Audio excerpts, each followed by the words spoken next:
Hello दोस्तों, नमस्कार। आप सभी का स्वागत है हमारे यूट्यूब चैनल एक्सप्लेन गुर में, जहां हम लाते हैं आपके लिए बढ़िया बढ़िया मूवी के एक्सप्लेनेशन। अगर इस चैनल पे नए हैं तो प्लीज़ चैनल को सब्सक्राइब करें एंड बेल आइकन को प्रेस करें, जिससे हमारे आने वाली जो सभी वीडियोस हैं वो आप तक सबसे पहले पहुंचे। आपको यह वीडियो अच्छा लगता है, अपनी राय जरूर कमेंट बॉक्स में दें। तो चलिए कहानी को शुरू करते हैं बिल्कुल अपने अंदाज में शुरुआत से। आपने कभी सोचा है, अगर एक लालच में लिया गया फैसला आपसे आपका पूरा परिवार, आपकी जमीन, आपकी जिंदगी छीन ले, तो उस गिल्ट के साथ जीना कैसा होगा? ये कहानी है एक ऐसे शख्स की जिसने एक गलती की और फिर हर दिन उस गलती का पछतावा करता रहा। ये कहानी है प्यार, पछतावे और पाप के अंजाम की। तो आज की कहानी है 1922 की एक ऐसी मनोवैज्ञानिक हॉरर जो बताती है पाप दबते नहीं, वो धीरे धीरे दिमाग को खा जाते हैं। उससे पहले मैं आपसे एक प्रश्न करना चाहूंगी, इंसान जमीन के लिए क्या क्या कर सकता है? उसका अंदाजा लगाना भी मुश्किल हो जाता है। आप अपने आस पड़ोस में, अपने समाज में देखते हैं कि जमीन के लिए लोग अपने ही परिवार को मार देते हैं। फिर वो जमीन नहीं होती, वो अपने परिवार वालों के खून से रंगा हुआ कब्रिस्तान होता है। तो कहानी की शुरुआत होती है एक पुराने से होटल के कमरे से, जहाँ एक आदमी बैठा है। नाम है फिलिफ्रेंड जेम्स। उसका चेहरा थका हुआ है, आंखों में काले धब्बे पड़ गए हैं, हरकतें ऐसी जैसे कोई अंदर से टूटा हुआ व्यक्ति हो, जैसा कोई आवाज उसे पुकार रही हो। फिर वो बैठकर कुछ लिखना शुरू करता है, शायद अपनी गुनाहों की कहानी या जमीन को राहत देने की आखिरी कोशिश। अब कहानी फ्लैशबैक में जाती है 8 साल पीछे, जहां फिलिफ्रेंड अपनी पत्नी अर्लेट और अपने बेटे हेनरी के साथ एक फार्म हाउस में रहता था। वो एक किसान था जिसे अपनी जमीन से बेहद प्यार था। उसके पास खुद की 80 एकड़ की जमीन थी और उसकी पत्नी की 100 एकड़ की जमीन जो उसे पिता ने दी थी। फिलिफ्रेंड चाहता था कि उसका बेटा भी उसी तरह किसान बने, मिट्टी से जुड़ा रहे, लेकिन अर्लेट गांव की जिंदगी से थक चुकी थी। वो चाहती थी अब ये लोग खेत खलिहान छोड़कर शहर चले जाएं। एक दिन डिनर करते हुए अर्लेट कहती है, मैं चाहती हूँ कि हम अपनी पूरी जमीन बेच दें और शहर एक नई जिंदगी शुरू करते हैं। ये सुनकर फिलिफ्रेंड के चेहरे की मांसपेशियां कस जाती है। वो जानता है कि अगर जमीन गई तो सब कुछ गया। धीरे धीरे दोनों के बीच रिश्ते में दरार पड़ने लगती है। एक दिन अर्लेट कहती है, मैं तुमसे डिवोर्स चाहती हूँ, जमीन बेचो, आधा आधा बंटवारा होगा और मैं हेनरी को अपने साथ शहर लेके चली जाऊंगी, उसका भविष्य अच्छा हो जाएगा। अब फिलिफ्रेंड उलझ जाता है, ना वो अपनी जमीन खोना चाहता है ना अपने बेटे को। उसे लगता है कि जैसे उसकी दुनिया उससे छीनी जा रही है। और तभी उसके मन में एक खौफनाक ख्याल आता है, अगर अर्लेट ही ना रहे तो वो उसका हिस्सा भी मेरा हो जाएगा। न डिवोर्स, न टकराव, न बेटा की छीनने का डर। एक दिन फिलिफ्रेंड देखता है कि उसका बेटा हेनरी पड़ोस की लड़की सैनन के साथ बेसमेंट में जा रहा है। उसकी लव स्टोरी चल रही है, पर वो कुछ नहीं कहता, बल्कि चालाकी से उसके दिल में डर के बीज बोता है। वो कहता है कि अगर तुम्हारी माँ को पता चला तो तुम दोनों को एक कभी नहीं होने देगी और तुम्हें शहर लेके चली जाएगी, तो तुम अपनी गर्लफ्रेंड से मिल भी नहीं पाओगे। अगर तुम चाहते हो तुम्हारा प्यार जिंदा रहे तो तुम्हारी माँ को रास्ते से हटाना होगा। हेनरी थोड़ा झिझकता है, लेकिन अपने प्यार के लिए वह अपने पिता की बातों में आने लगता है। एक रात फिलिफ्रेंड अपनी बीवी से कहता है, ठीक है, मैंने सोचा है हम जमीन बेच देंगे। ये सुनकर अर्लेट बहुत खुश हो जाती है। उसे लगता है कि अब सब कुछ ठीक हो जाएगा, पर उसे क्या पता था कि जिन बाहों में वह सुकून ढूंढ रही है वही उसकी मौत की स्क्रिप्ट लिख रहा है। अब जब फिलिफ्रेंड अपनी बीवी को यह कहता है तो वो जमीन बेचने के लिए मान गया है। वो अर्लेट खुशी से झूम उठती है। वो बहुत ज्यादा शराब पी लेती है, जैसे बरसों से किसी बोझ तले वो दबी हुई थी। वो अब आजाद हो चुकी है। उसी वक्त उसका बेटा हेनरी कमरे में आता है तो अर्लेट अर्लेट नशे में धुत थी, उस पर बरस पड़ती है। मुझे पता है तेरी वो लड़की कैसी है, बिल्कुल तुम्हारे लायक नहीं। वो सैनन को लेकर बहुत उल्टा सीधा बोलती है। हेनरी गुस्से से तलमला जाता है और वह कमरे से बाहर चला जाता है। अब अर्लेट इतना ज्यादा पी चुकी थी कि खुद अपने पैरों पर खड़ी भी नहीं हो पा रही थी। फिनलैंड उसे उठाकर उसके कमरे तक ले जाता है और उसे बिस्तर पर लिटा देता है। वही रात थी जिसका प्लान फिनलैंड ने अब पहले ही बना लिया था। वो अब अपने बेटे के पास जाता है। हेनरी गुस्से से तपा बैठा था। फिनलैंड कहता है, अगर हम कुछ नहीं करेंगे तो सब कुछ खत्म हो जाएगा। तेरी माँ हमें बर्बाद कर देगी, या तो जिंदा रहेगी या तो हम दोनों जिंदा रहेंगे। हेनरी कुछ पल के लिए सोचता है, लेकिन अब वो भी उस पागलपन से उतर चुका है। वो अपने पापा के साथ मिलकर तय करता है कि अपनी माँ को मार देगा, और फिर वही होता है। वो दोनों मिलकर अर्लेट की गला घोंटकर हत्या कर देते हैं। जिस माँ ने उन्हें जन्म दिया उसी की उसने जान ले ली। उसके बाद वो उसकी बॉडी को अपने ही घर के पीछे बने एक कुएं में फेंक देते हैं। फिनलैंड जब घर के अंदर आता है तो वह सब सबूत मिटाने लगता है। अगली सुबह वो अर्लेट के कपड़े, बाकी जरूरत की चीजें सूटकेस में भरता है ताकि सबको लगे कि वह अपना सामान लेकर चली गई है। अब वो सूटकेस लेकर कुएं की तरफ जाता है। वो अंदर झांकते ही उसकी रूह कांप जाती है। कुएं के अंदर दर्जनों चूहे उफरते हुए दिखते हैं। वो पहली बार कुएं में इतने चूहे देखता है, जिन्हें देखकर उसके अंदर एक डर बैठ जाता है, जैसे कुआं अब किसी का कब्रगाह बन गया है, बल्कि उसके पाप की निगरानी करने वाले रूहों का ठिकाना बन गया है। वो घबरा कर सूटकेस अंदर फेंक देता है और कुएं को बंद कर देता है। अगले दिन उस कंपनी का लॉयर आता है जिससे अर्लेट ने जमीन बेचने का वादा किया था। वो पूछता है, मैं आपकी पत्नी से मिलना चाहता हूँ। फिनलैंड कहता है, वो घर छोड़कर चली गई है।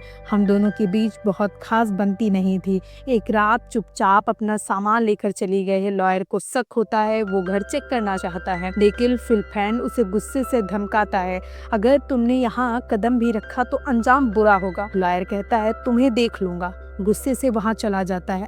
अब फिनलैंड को डर है कि कहीं पुलिस ना जाए, इसलिए वो पुरानी बीमार गाय को मारकर कुएं में फेंक देता है और पूरा कुआं मिट्टी से भरवा देता है। अब उसकी कहानी यह होती है, मेरी गाय कुएं में गिर गई थी, जिस वजह से मैंने कुआं को बंद करवा दिया। अगले दिन एक पुलिस ऑफिसर आता है। उससे पहले वो कुछ पूछे, फिनलैंड खुद ही बोल देता है, साहब मेरी गाय कुएं में गिर गई थी, मैं बहुत परेशान हूँ, कुआं बंद कर दिया है। पुलिस वाला ज्यादा पूछताछ नहीं करता, वो पत्नी के बारे में पूछता नहीं है। फिनलैंड वहीं झूठ दोहराता है। हेनरी भी सिर हिला देता है। दोनों इतने नॉर्मल दिखते हैं कि पुलिस वाला शक नहीं कर पाता। पर तभी घर के अंदर तलाशी लेते हुए बेड के नीचे पुलिस ऑफिसर को अर्लेट की एक हील दिखाई देती है। फिनलैंड तुरंत कहता है, वो शायद अपने दूसरे जूते पहनकर गई होगी। पुलिस वाला कुछ खास ध्यान नहीं देता और चला जाता है। रात को फिनलैंड को कुएं के पास एक गाय के चिल्लाने की आवाजें आती हैं। अब वो वहां पहुंचता है तो देखता है एक बड़ा चूहा उसी पाइप से घुस रहा है जो कुएं से जुड़ा हुआ है। वो डर के मारे पाइप को बंद कर देता है, पर जैसे ही वह वापस कमरे में आता है तो देखता है उसके सामने उसकी बीबी खड़ी है। वो डर से कांपने लगता है, लेकिन जब रोशनी पड़ती है तो उसे पता चलता है उसका बेटा हेनरी है। वो आवाज सुनकर उठ गया है। अगली सुबह हेनरी अपने पापा के पास आता है और कहता है, डैड सैनन प्रेग्नेंट है, मैं उससे शादी करना चाहता हूँ, मुझे पैसे की बहुत जल्द जरूरत है। फिनलैंड उसे देखकर शांत लहजे में कहता है, मैं इस वक्त तुम्हारी मदद नहीं कर सकता, मेरे पास पैसे नहीं हैं और वैसे भी तुम्हारी शादी करने की उम्र नहीं है, कम से कम 25 साल के तो हो जाओ। हेनरी को ये सारे जवाब जो होते हैं वो तमाचे जैसे लगते हैं। अगर मॉम होती तो वो जरूर दे देती मुझे पैसे, जमीन बेचकर दे देती। अब दोनों बाप बेटों के बीच बहस शुरू हो जाती है जिसका कोई हल नहीं निकलता। गुस्से में हेनरी वहाँ से चला जाता है। कुछ देर बाद सैनन के पिता आते हैं। वह गुस्से में बिल्कुल आग बबूला होता है और कहता है, आज मेरी बेटी की जो हालत है वो तुम्हारे बेटे की वजह से है। मैं उसे 4 महीने के लिए शहर भेज रहा हूँ, वहाँ वो अपने बच्चे को जन्म देगी और किसी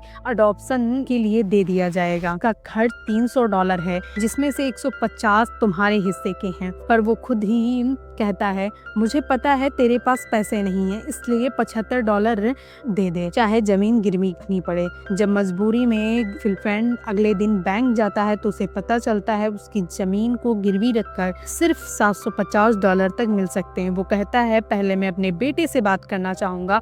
जब वो बैंक से वापस आता है तो देखता है गाड़ी नहीं है और एक अपने बेटे की चिट्ठी पाता है जिसमें सैनन ने लिखा होता है कि मुझे ढूंढने की या पुलिस में इन्फॉर्म करने की कोशिश मत करना, वरना मैं मॉम के मर्डर के बारे में सब कुछ बता दूंगा। फ्रेंड अब पूरी तरीके से वो घर में अकेले था। उसका चैन, उसका सुकून, सब कुछ खो गया था। छत से खून टपकता है लेकिन असल में वो पानी होता है। उसके पास न पैसा था न परिवार था।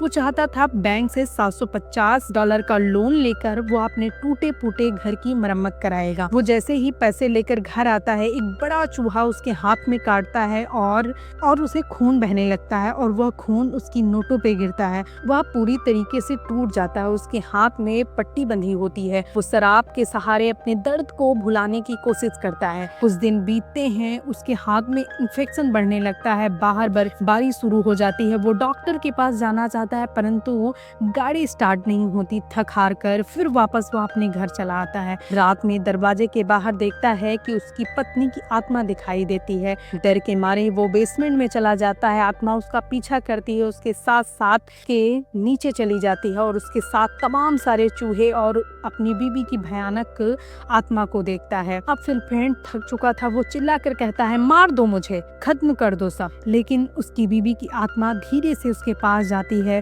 वो कहती है कि तुम तो पहले ही खत्म हो चुके हो, तुम्हारा बेटा अब इस दुनिया में नहीं है। अब वो उससे दूर गया तो कुछ दिनों बाद उसके पैसे खत्म हो गए। उसने और सैनन ने दूसरों को लूटना शुरू कर दिया। धीरे धीरे वो स्वीट हार्ट बैरिस्टर नाम से प्रख्यात हो गए। एक दिन जब वो एक घर को लूट रहे थे तो उसका मालिक जग जाता है और सैनन को गोली मार देता है। सैनन की मौत के बाद हेनरी ने खुद को गोली मार दी और उनका बेटा भी नहीं रहा। फिलफ्रेंड ये सब सुनकर वहीं बेहोश हो जाता है। जब फिलफ्रेंड की आंख खुलती है तो वो खुद को एक चलती हुई पुलिस कार में पाता है। उसके हाथ में पट्टी बंधी होती है। सामने बैठा पुलिस ऑफिसर उसे हॉस्पिटल ले जा रहा होता है। थोड़ी देर बाद उसे पता चलता है कि उसके हाथ को काट दिया गया है क्योंकि इन्फेक्शन बहुत ज्यादा फैल चुका है। कुछ घंटे बाद वही पुलिस ऑफिसर उसे पास आता है और बोलता है, वो फिलफ्रेंड की रूह तक को हिला देता है। ऑफिसर कहता है कि हमें एक दिन पहले एक औरत की डेड बॉडी मिली जिसका चेहरा पूरी तरह बिगड़ा हुआ है। उसे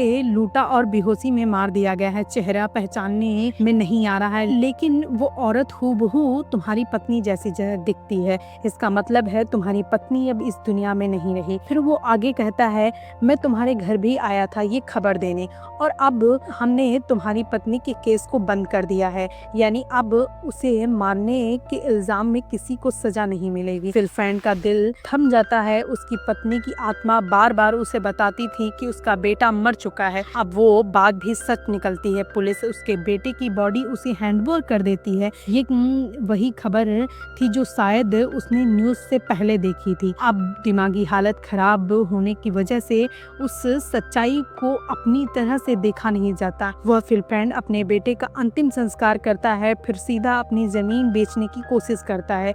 उस आदमी के पास जाता है जिसके बेटे की गर्लफ्रेंड थी।